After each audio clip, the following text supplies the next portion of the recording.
Hello guys, welcome in PAL Hemotech YouTube channel and PAL Digital Education Hub. Myself Mahipal Bagil as a business advisor and business consultant, and I am also teacher of accounts, economics, business study and mathematics. मेरे प्यारे बच्चों, मेरे प्यारे दोस्तों, आशा है आप सभी लोग ठीक ठाक होंगे और आप सभी लोगों की पढ़ाई ठीक ठाक चल रही होगी। आज का टॉपिक होने वाला है theory base of accounting, class 11 subject accounts. आज का टॉपिक यानी theory base of accounting start करने से पहले आप सभी लोगों से एक रिक्वेस्ट है, यदि आप चैनल पर नए हो तो पहले मेरे चैनल को सब्सक्राइब कर लीजिए और जो बेल आइकन का आपको बटन दिखाई दे रहा होगा उसके आप क्लिक कर दीजिए, जिससे कि आने वाली नोटिफिकेशन आपको आसानी से मिल सकती है। There is no time waste and ready to start. आज का टॉपिक है चैप्टर 2 क्लास 11 अकाउंट्स। चैप्टर नाम है थ्योरी बेस ऑफ अकाउंटिंग। तो what are basic accounting concept. Accounting concept क्या होते हैं, यानी कि what are the basic accounting concept. The basic accounting concept are referred to as fundamental of ideas of basic assumption underlying theory and practice. Financial accounting and are board working rules.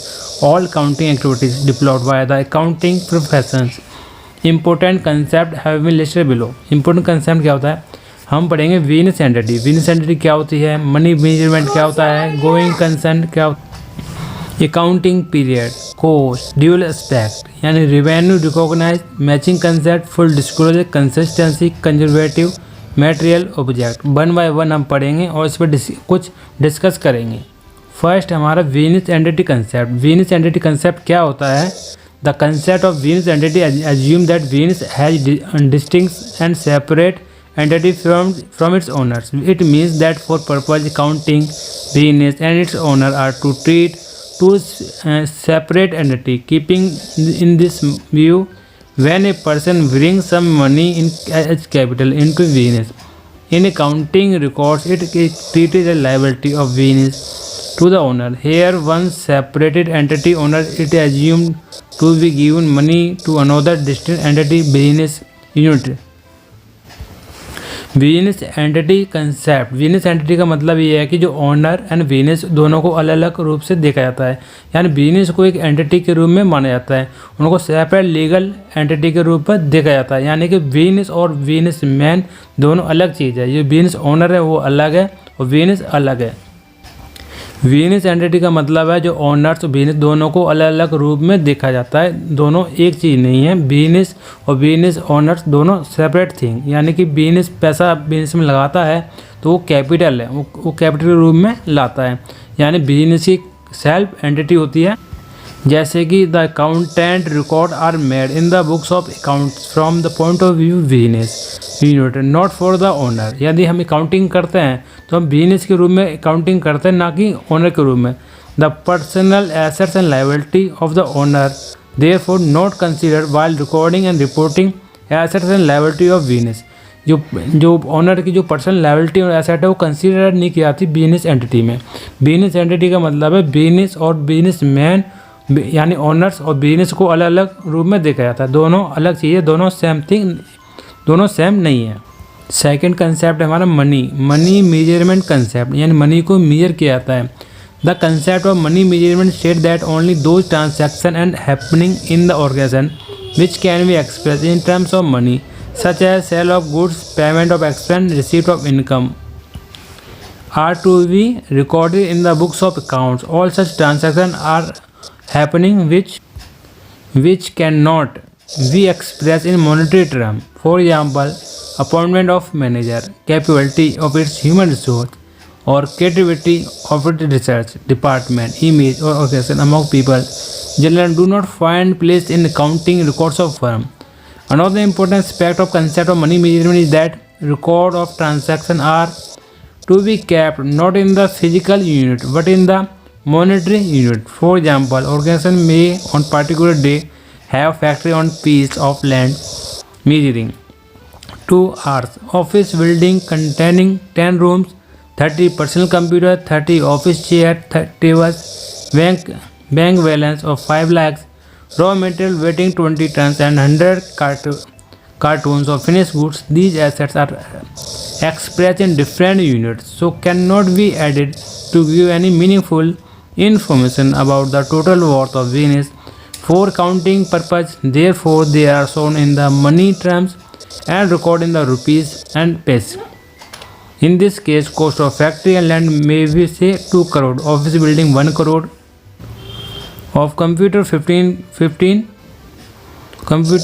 lakh, office chair table 2 lakh, raw material 30 lakhs, and finished goods 4 lakh. Thus, total assets of enterprise are valued 3 crore and 59 lakh. Similarly, our transactions are recorded in the rupee paise when they are take place. The going next का concept one going concern concept. Going concern concept क्या होता है? The concept of going concern assume that business firm would continue to carry out its operation independently for a fairly long period of time or would not be liquidated in the foreseeable future. This is important assumption accounting as provides to vary basis showing the value of assets and balance sheet. Going concern agency का मतलब है यदि कोई business खोलता है, business open करता है, business start करता है, तो उसका मानना होता है कि वो बिजनेस लॉन्ग टाइम के लिए करेगा, ना कि वो बंद करने के लिए. तो गोइंग कंसर्न का मतलब है कोई बिजनेस स्टार्ट करता है तो वो लॉन्ग टाइम के लिए होता है, ना कि कल बंद करने के लिए. And assets may be defined bundle of service when we purchase assets. For example, personal computer for some 50,000. What we are buying really in this service, the computer that will save getting owner estimate life span say 5 years. It will not fair to charge whole amount of 50 from revenue of the year which is assets purchased instead of that part of asset which has been consumed during the period be charged from a revenue of that period. तो going concern assumption का मतलब होता है ये है यदि कोई business start करता है तो उसका मकसद होता है कि वो बिजनेस लॉन्ग टर्म के लिए किया जाए, ना कि शॉर्ट टर्म के लिए. तो गोइंग कंसर्न का मतलब यह है यदि कोई व्यक्ति या कोई पर्सन बिजनेस स्टार्ट करता है उसका मोटिव लॉन्ग टर्म बिजनेस करना होता है, ना कि short term. Accounting period concept यानी अकाउंटिंग यानी साल या period. Accounting period refers to span time at the end of which financial statements of an enterprise are prepared to know whether it has earned profits and incurred loss during the period, what exactly its position of its asset and liability at the end of that period. Such information is required different users or regular interval for various purposes. No firm can wait for long to know its financial results, as various decisions are taken regular intervals on the basis of such information. The financial statement therefore prepared regular intervals, normally after a period of 1 year, so that timely information made available users. The interval of time is called accounting period. Accounting period का ये होता है कि हम जब accounts हम बनाते हैं तो इनका पीरियड होता है सिर्फ 1 ईयर. 1 ईयर का मतलब यदि हमारे अकाउंट्स 1 अप्रैल 2021 से स्टार्ट हुए हैं तो कब ख़त्म होंगे? 31 मार्च 2022, यानी कि 1 ईयर. हमारे 1 ईयर के हमारे अकाउंट्स बनते हैं. या नेक्स्ट ईयर आप कब बनेंगे? 1 अप्रैल 2022 टू 31/3/2023. सपोज हमारा अकाउंटिंग ईयर 1 जनवरी स्टार्ट हुआ है, 1 जनवरी 2020, तो ये ख़त्म कब होगा? 31/12/2021. यानी अकाउंटिंग ईयर का मतलब है 1 साल के लिए हम अकाउंट्स बनाते हैं. फिर नेक्स्ट ईयर के लिए ओपनिंग बैलेंस जो क्लोजिंग बैलेंस है नेक्स्ट ईयर के लिए हमारे ओपनिंग बैलेंस कैरी फॉरवर्ड होते हैं. ये हमारे टेस्ट टू अंडरस्टैंडिंग 1, ये हमारे MCQ हैं. During the lifetime of entity accounting produce financial statement accordance with the basic accounting concept. Basic accounting concept क्या होता है? Conservation, matching, accounting period, none of the वो. तो इसका हमारा राइट आंसर हमारा क्या हो जाएगा? सी हो जाएगा. यानी accounting period, not a conservation, not a matching, none of the ये है नहीं. हमारे राइट आंसर क्या हो जाएगा? हमारा सी हो जाएगा अकाउंटिंग पीरियड. यानी during the lifetime of entity accounting produce financial statement in accordance with the which basic accounting concept. तो बेसिक अकाउंटिंग कंसेप्ट क्या होता है हमारा? Accounting period. अकाउंटिंग पीरियड क्या होता है हमारे? यदि 1 अप्रैल से स्टार्ट हो रहे हैं तो कब ख़त्म हो गए? 31/3/22. ये हमारे अकाउंटिंग पीरियड होता है से 1 ईयर. सेकंड क्वेश्चन है हमारा when the information about 2 different enterprise have been presented in a similar manner information exits. तो कैरेक्टरिस्टिक्स इसका तो when information about two different enterprises have been presented in similar manner, information exists on characteristics of verifiability नहीं, relevance नहीं, reliability नहीं। तो right option में आ जाएगा none of the above, यानी इनमें से आंसर कोई भी नहीं है। तो हमारा डी आंसर हो जाएगा, हमारा आंसर हो जाएगा हमारा डी। और जो फर्स्ट के केस में हमारा क्या हो जाएगा, हमारा अकाउंटिंग पीरियड, यानी सी आंसर हो जाएगा। फर्स्ट का हमारा सी हो जाएगा और सेकंड का डी हो जाएगा। चलिए थर्ड स्टार्ट कर। थर्ड क्वेश्चन है हमारा, a concept that Venus enterprise will not be sold और liquidated in the near future is known as, उसे हम कहेंगे गोइंग कंसर्न। गोइंग कंसर्न का मतलब क्या होता है, a concept that Venus enterprise will not be sold and liquidate in the near future is known as going concern. Going concern का मतलब है यदि हम बिजनेस स्टार्ट करते हैं, बिजनेस हम स्टार्ट करते हैं ना कि बंद करने के लिए, हमारा मकसद होता है लॉन्ग टर्म ऑब्जेक्टिव, यानी लॉन्ग टर्म टाइम के लिए, ना कि शॉर्ट टर्म टाइम के लिए। आज हमने बिजनेस स्टार्ट करा, कल बेच दिया, ऐसा नहीं। आज हम बिजनेस स्टार्ट करा है, हमारा ऑब्जेक्टिव लॉन्ग टर्म होगा, ना कि हमारा जो शॉर्ट टर्म ऑब्जेक्टिव नहीं होगा। तो राइट ऑप्शन हमारा क्या हो जाएगा, हमारा 3 का राइट ऑप्शन हो जाएगा हमारा ए हो जाएगा, यानी कि गोइंग कंसर्न। अब हम पढ़ रहे हैं question number 4, primary quality that make accounting information useful for decision making are. तो राइट ऑप्शन क्या होगा हमारा, राइट ऑप्शन होगा हमारा relevance of freedom of base नहीं, कंपेरेबिलिटी एंड कंसिस्टेंसी नहीं। The primary quality that make accounting information useful for decision making are reliability and comparability। Right option हमारा क्या हो जाएगा, फोर्थ का हमारा बी हो जाएगा, reliability कर सकते हैं वो कंपेरेबल कर सकते हैं। चलिए नेक्स्ट क्वेश्चन करते हैं। कोस्ट कंसेप्ट क्या होता है, यदि हम मैन्युफैक्चरिंग करते हैं तो हर प्रोडक्ट हो सर्विस हो उसकी कॉस्ट आती है। Cost concept require that all assets are recorded in the books of accounts at their purchase price, which include cost of equipment, transportation, installation and making all assets ready to use। तो उसकी जो cost आती है, जो भी खर्चा हुआ है वो उसकी कॉस्ट में ऐड कर दिया जाता है। ये इलस्ट्रेशन नंबर है। The concept of cost historical in nature as it something which has been paid on the date of equipment and does not change year after year. For example, if a building has been purchased by firm 2.5 crores, the purchase price will remain the same for all the years to come, through its market value may change. Adoption of history cost brings objectivity in recording that the cost of acquisition is variability from the purchase of document। यानी जो cost है वो हमारी change नहीं होती, जो उसकी market value है वो चेंज होती रहती है। मान लो मशीनरी हमने खरीदी 5 लाख और इंस्टॉलेशन फीस लगी है 20,000 और ट्रांसपोर्ट सपोज मान लो 10,000। ये टोटल खर्चा कितना हुआ है, ये हुआ है 5,30,000। जो कॉस्ट है वो कभी चेंज नहीं होगी, जो उसकी मार्केट वैल्यू है वो चेंज हो सकती है, यानी मार्केट वैल्यू में उसकी वैल्यू बढ़ सकती है और घट भी सकती है। तो सिंपल सा कॉस्ट का मतलब क्या था, the cost concept require that all asset are recorded in the books of accounts at their purchase price, which include cost of equipment, transportation, installation and making the asset ready to use। अब हम समझेंगे dual aspect of concept. Dual aspect of concept क्या होता है, dual aspect is the foundation of basic principle of accounting. तो dual aspect क्या होता है, हमारे बेसिक प्रिंसिपल अकाउंटिंग होता है, यानी एक चीज़ के ड्यूअल एस्पेक्ट होते हैं, यानी debit and credit. It provides the basis for recording business transaction in the books of accounts। This concept states that every transaction has dual या twofold effect on should we therefore be recorded in two places। In other words, at least two accounts will be involved in the recording transaction। This can be explained with the help of example। Ram started business by investing rupees 50 lakh।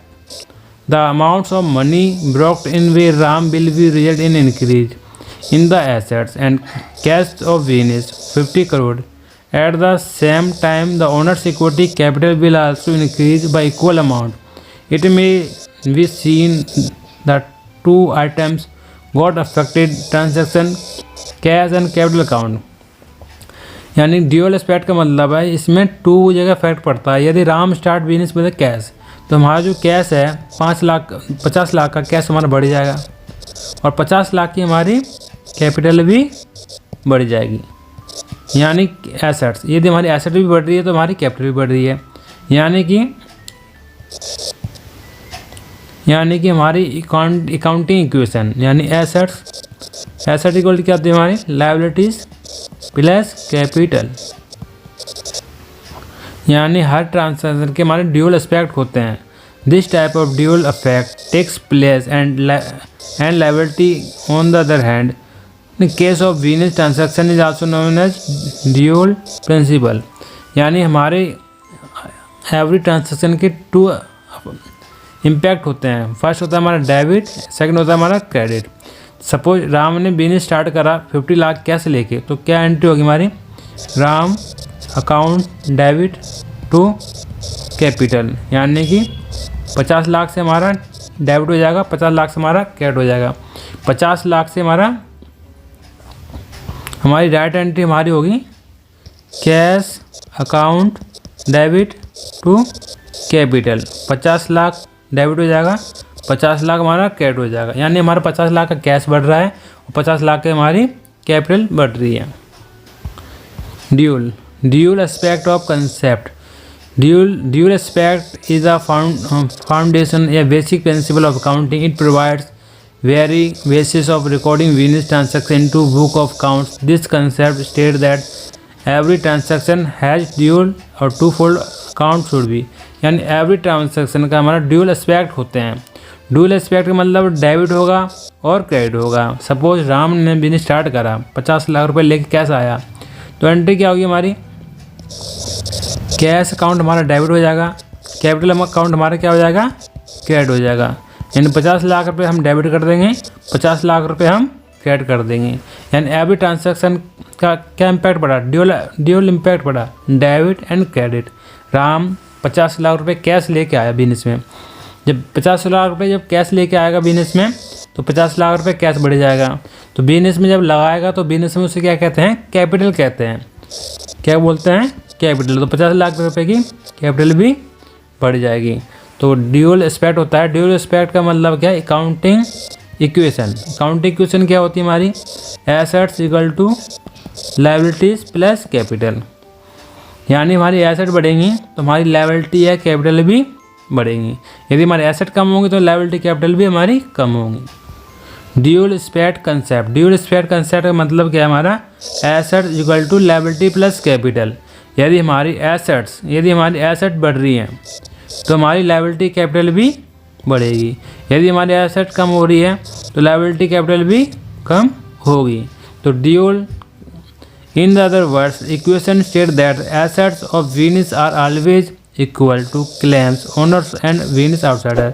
The claims also called equity of owner term as capital owner equity and that outsider as liability creditor equity. Twofold effect of each transaction affect such manner that equally of both sides of equation is maintained. Twofold effect in respect of all transaction must be duly recorded in the books of accounts of business. In fact, concept of form of core dual entry system of accounting. जो हमारा dual aspect है उसको हम क्या बोलते हैं, उसे हम डबल एंट्री सिस्टम बोलते हैं। Double entry system which has been debit in detail chapter 3, जिसको हम चैप्टर 3 में डिटेल में पढ़ चुके हैं। तो ड्यूअल एस्पेक्ट के मतलब क्या होता है, इसमें हमारा एक अमाउंट हमारा डेबिट होगा, सेकंड हमारा क्रेडिट होगा। यानी एक ट्रांजेक्शन के ड्यूअल इम्पैक्ट होंगे। फर्स्ट क्या होगा हमारा डेबिट, सेकंड का होगा क्रेडिट। यदि राम बिजनेस स्टार्ट करता है 10 लाख रुपये कैश के साथ, तो 10 लाख रुपये हमारा कैश बढ़ जाएगा और 10 लाख रुपये हमारा कैपिटल बढ़ जाएगी। चलिए आगे बढ़ते हैं। Revenue recognition. Revenue recognition relation concept. The concept of revenue recognition require that revenue for business transaction should be included in the accounting records only when it is realised.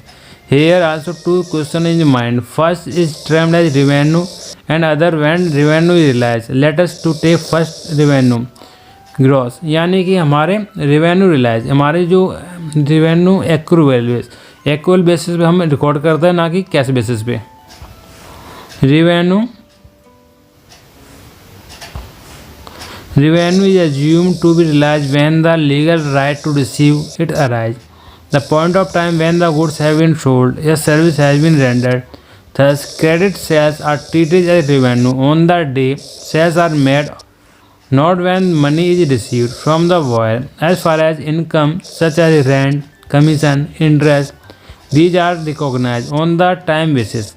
For example, rent for a month of 2017, even if we received April 2017, will be taken into profit and loss account on the financial year ending 31 March 2017 and not into financial year April 2017.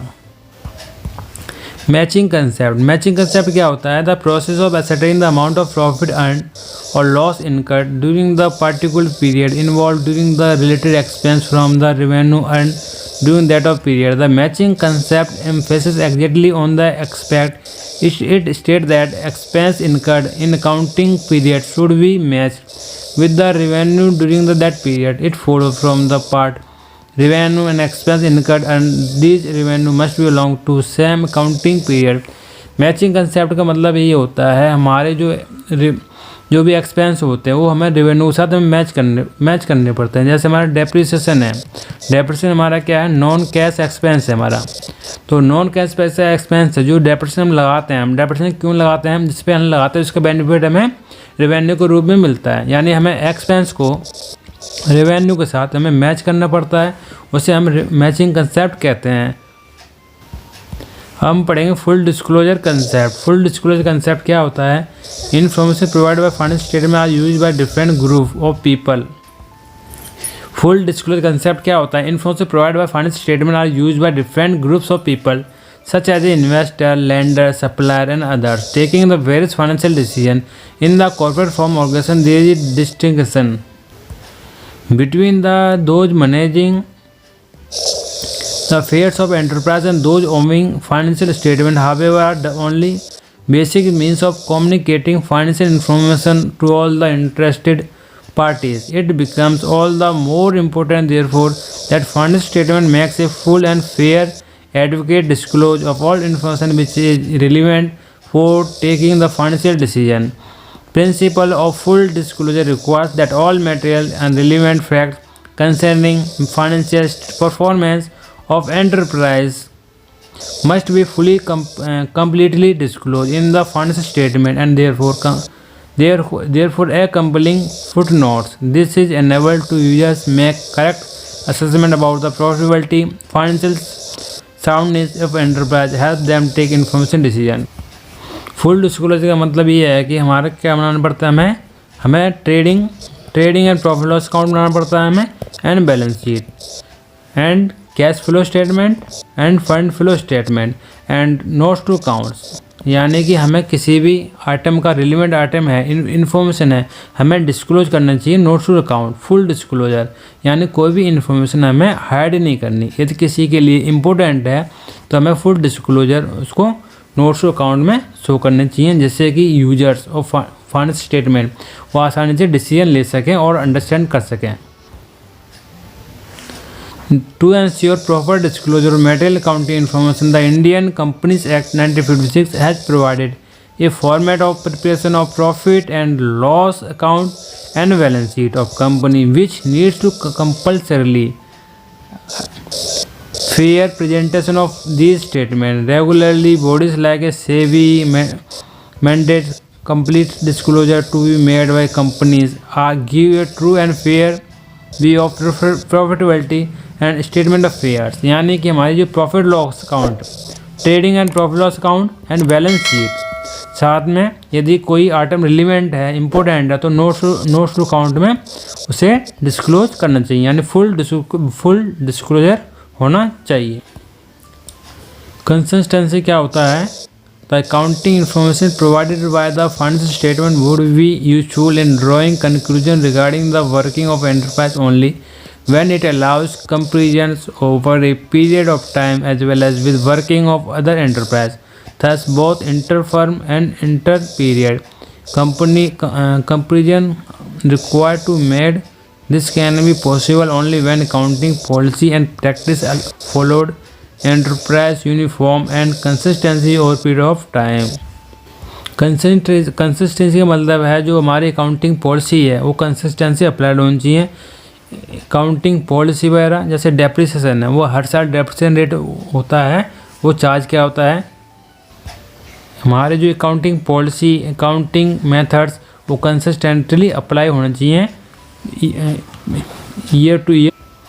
Accounting policy and procedure consistently applied होनी चाहिए year two year, यानी कि हमारा next year है हम उसको change करना चाहें तो चेंज भी कर सकते हैं, पर ईयर टू ईयर हमारे कंसिस्टेंटली अप्लाइड होनी चाहिए। ऐसा नहीं होना चाहिए कि आज इस साल हमने डेप्रिसिएशन लगाया अगले साल से हमने डेप्रिसिएशन नहीं लगाया। यानी अकाउंटिंग पॉलिसी कंसिस्टेंटली अप्लाइड होनी चाहिए, यानी कंसिस्टेंटली हमें अकाउंट्स बनाने होते हैं ईयर टू ईयर। यानी कि हमारे अकाउंट्स कब स्टार्ट होते हैं, हमारे 1 अप्रैल से 2020 से में स्टार्ट होते हैं। हमारे अकाउंट्स कब खत्म होते हैं 31 मार्च 21 को ख़त्म होंगे। तो हमारी जो अकाउंटिंग पॉलिसी है कंसिस्टेंटली अप्लाइड होनी चाहिए। जैसे depreciation, valuation of inventory and accounting policy जो हमें कंसिस्टेंटली अप्लाइड करना होता है। द कंजर्वेशन कंसेप्ट ये क्या होता है। The concept of conservation also called a prudence. Conservation concept को हम क्या बोलते हैं, prudence. The concept of conservation also called a prudence. It provides a guidance for recording transactions in the book of accounts and is based on the policy playing shape. The concept states that conscious approach should be adopted and ascertaining income so that profits of enterprise are not overstated. If the profit ascertained are more than actual, it may be lead distribution of dividend out of capital, which is not fair. It will lead to reduction in the capital of the enterprise. The concept of conservatism requires that profits should not be recorded until realized, but all losses, even those which may have been remote possibility, are proof provided for in the books of account. तो conservative concept का मतलब ये है जो हमारे जो expenditure है वो हम रिकॉर्ड कर सकते हैं एक्रूअल बेसिस पर। जो हमारी जो इनकम है वो हम रिकॉर्ड करेंगे रिलाइज बेसिस पे। जब तक हमारी इनकम हमारी रिलाइज नहीं होती तब तक हम उसे रिकॉर्ड नहीं कर सकते। जो एक्सपेंडिचर है वो हम एक्रूअल बेसिस पे हमें रिकॉर्ड कर सकते हैं, और इनकम भी यदि हमें रिलाइज होती है तभी हम रिकॉर्ड करेंगे। The concept conservative require that profit should not be recorded until the realise, but all losses even those which may have to remote possibility are to be provided for in the books of account. Materiality concept क्या होता है। The concept of materiality require that accounting should be focus on material facts. Efforts should not be wasted in recording and presenting facts which are immaterial in the determination of income. The question that arises there is what is material fact? The materiality of fact depends on its nature and amount involved. Any facts would be considered as material if it is reliability believes that it is knowledge would be an influence decision of informed user. Funds statement, for example, money spent on creation of additional capacity of theater would be material fact, as it is going to increase the future earning capacity of enterprise. Similarly, the information about change in the methods of depreciation adopted or any liability which is likely arise in the near future would be significant information. All such information all about material facts should be disclosed through the funds statement and the company's note so that users can take information decision. In a certain case, when the amount involved is very small, strict adherence to accounting principle is not required. For example, stock, eraser, pencils, scales, etc. चलिए आगे बढ़ते हैं। Objectivity concept क्या होता है। The concept objectivity require that accounting transaction should be recorded in an objective manner, free from a bias of accountants and others. This can be possible with each of the transaction is supported by verifiable account documents or vouchers. For example, transaction for the purchase of material may be supported by cash receipt for the money paid if the same is purchased cash or copy of invoice and delivery challan. If the same purchase on credit. Similarly, receipt of amount paid purchase of machine is become the documentary evidence for the cost of machinery and provides an objective basis for verifying that this transaction. चलिए आगे बढ़ते हैं. System of accounting क्या होता है? The system of recording transaction in the books of accounts are generally classified in two types, double entry system and single entry system. Double entry system में क्या होता है? उसमें डेबिट एंड क्रेडिट ट्रांसैक्शन होती है. सिंगल एंट्री सिस्टम में क्या होता है? उसमें डेबिट क्रेडिट ट्रांसैक्शन नहीं होती हैं.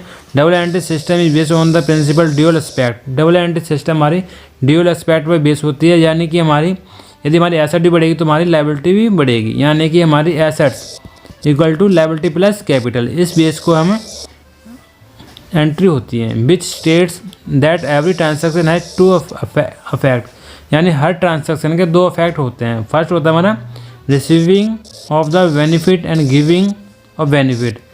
Each transaction therefore involve two more accounts and is recorded in different place in the ledger. The basic principle followed is that every debit must have corresponding credit. यानी हर transaction में क्या होगा? Debit होगा and credit होगा. यानी एक item debit होगा तो दूसरा क्या होगा? क्रेडिट होगा. Thus one account is debited and other is credit. The double entry system is complete system as both the aspect of transaction are record in the books of accounts. यानी कि system accounting में क्या होता है हमारा? Double entry system and single entry system. Double entry system में क्या होता है? एक ड्यूअल एस्पेक्ट होता है. सिंगल एंट्री सिस्टम में ड्यूअल एस्पेक्ट नहीं होता है. जो डबल एंट्री सिस्टम बड़ी ऑर्गेनाइजेशन के लिए बनाया जाता है और सिंगल एंट्री सिस्टम छोटी ऑर्गेनाइजेशन के लिए बनता है. जब कभी फाइल लग जाए, थेफ्ट हो जाए, कुछ अनहैपनिंग हो जाए तो उस केस में हम सिंगल एंट्री सिस्टम फॉलो करते हैं. जहाँ पर रिकॉर्ड्स कंप्लीट नहीं मिल पाते तो सिंगल एंट्री के सिस्टम के जरिए डबल एंट्री सिस्टम में कन्वर्ट किया जाता है.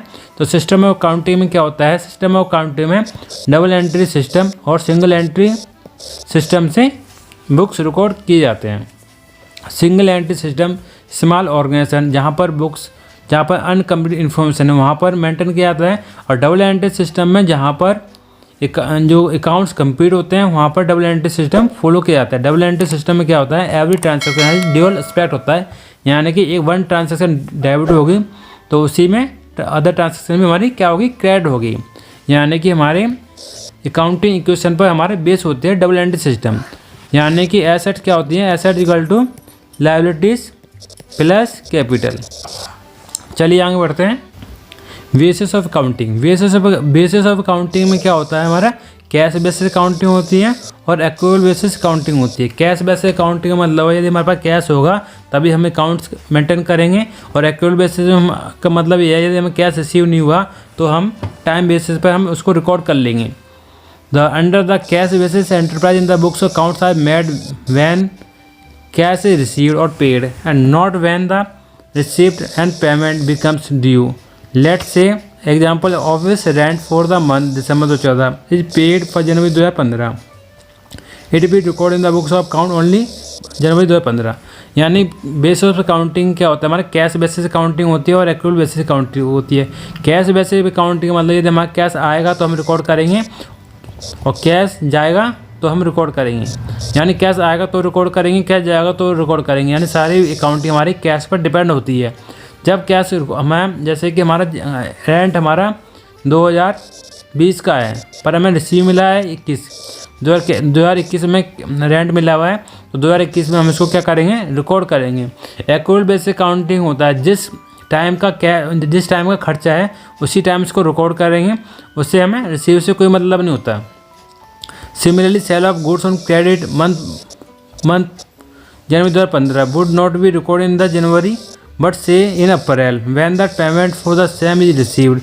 Thus, this system is incompatible with the matching principle with the state that revenue of period is matched with the cost of same period through simple.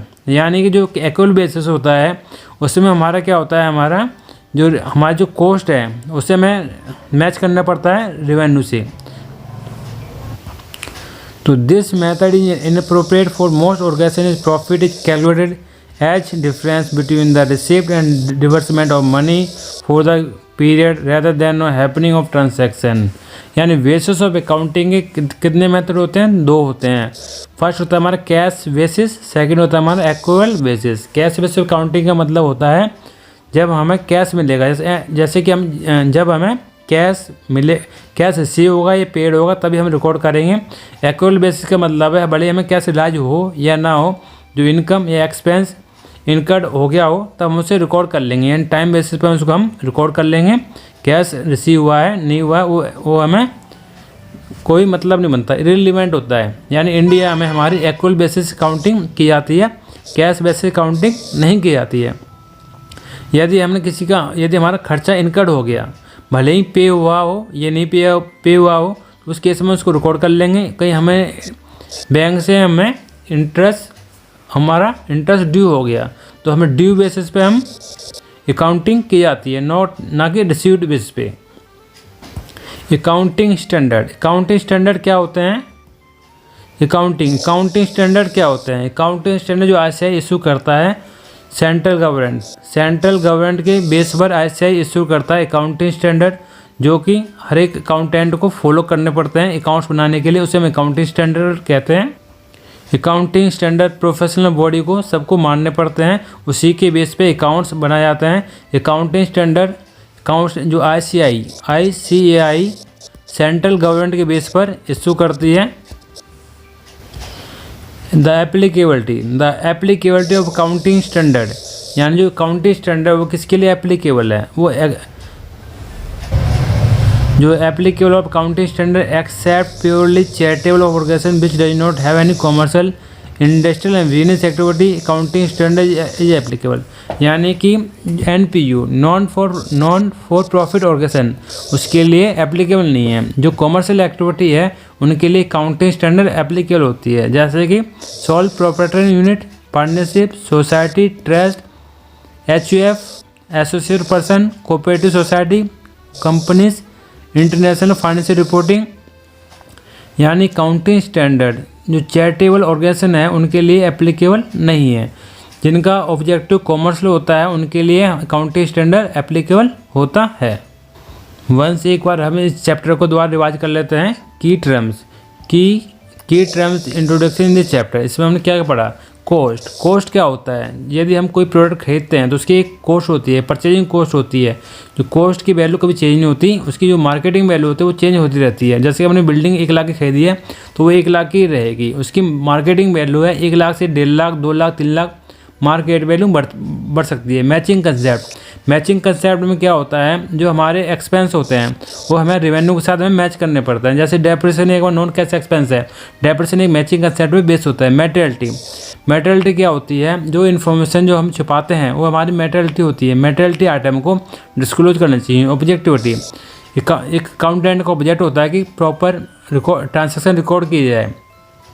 Consistency का मतलब है जो accounting policy है, procedure है, वो अडॉप्ट किए जाते हैं कंसिस्टेंसी बेस पे, यानी कि ईयर टू ईयर वो कंसिस्टेंट बेस पे अप्लाई होते हैं। जो डेप्रिसिएशन है वो एवरी ईयर अप्लाई होता है। जो वैल्यूएशन ऑफ अकाउंटिंग पॉलिसी हैं वो भी अप्लाई होता है। Valuation of inventory, valuation of depreciation, FIFO, LIFO, ये कंसिस्टेंटली अप्लाइड होते हैं। ड्यूअल स्पेक्ट का मतलब है हर एक ट्रांजैक्शन के डबल एस्पेक्ट होते हैं, जैसे debit and credit. Every transaction, यदि राम ने बिजनेस स्टार्ट करा तो राम ने 50 लाख रुपए लेकर आया तो 50 लाख रुपये कैश आएगा, 50 लाख रुपये कैपिटल आएगी। Conservative and prudence. Conservative prudence का मतलब है हम जो भी अकाउंटिंग एंट्री करेंगे तो हम डॉक्यूमेंट के बेस पे हम एंट्री करेंगे जो कि रिलायबल होनी चाहिए और एस्टिमेट भी होना चाहिए। गोइंग कंसर्न का मतलब यदि कोई व्यक्ति बिजनेस स्टार्ट करता है उसका ऑब्जेक्टिव लॉन्ग टर्म होता है, ना कि शॉर्ट टर्म। वो कल बेचने के लिए मकसद से बिजनेस स्टार्ट नहीं करता, उसका मकसद ये होता है कि मैं बिजनेस लॉन्ग टर्म के लिए चलाया जा सके। कंपेरेबिलिटी, जो भी हम अकाउंट्स रिकॉर्ड करेंगे, जो भी हम बुक कीपिंग करेंगे, वो जो भी इन्फॉर्मेशन हो कंपेरेबल होनी चाहिए। फुल डिस्क्लोजर, कोई भी रिलेवेंट इन्फॉर्मेशन तो हमें फुल डिस्क्लोजर करना पड़ता है। जनरली एक्सेप्टेड अकाउंटिंग स्टैंडर्ड, हमारी अकाउंटिंग पॉलिसी जनरली एक्सेप्ट की जाती है। रेवेन्यू रिलाइजेशन, जब हमें रेवेन्यू रिलाइज होती हैं तब हम उसको रिकॉर्ड करते हैं।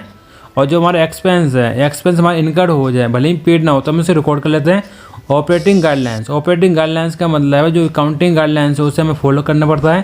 अकाउंटिंग पीरियड क्या होता है, ईयर टू ईयर से 1 ईयर। इंडिया में 12 मंथ्स का अकाउंटिंग पीरियड होता है जो कि 1 अप्रैल से स्टार्ट होता है और 31 मार्च को ख़त्म होता है। अकाउंटिंग कंसेप्ट का मतलब ये है इंडिया में 12 मंथ्स का या 1 ईयर का एक अकाउंटिंग पीरियड होता है जो कि 1 जनवरी से 31 दिसंबर हो सकता है या 1 अप्रैल से 31 दिसंबर हो सकता है। अकाउंटिंग प्रिंसिपल और गैप और जीएसटी। चलिए चैप्टर ख़त्म हो चुका है। नेक्स्ट वीडियो के लिए बाय बाय। जय हिंद, जय भारत, वंदे मातरम, भारत माता की जय।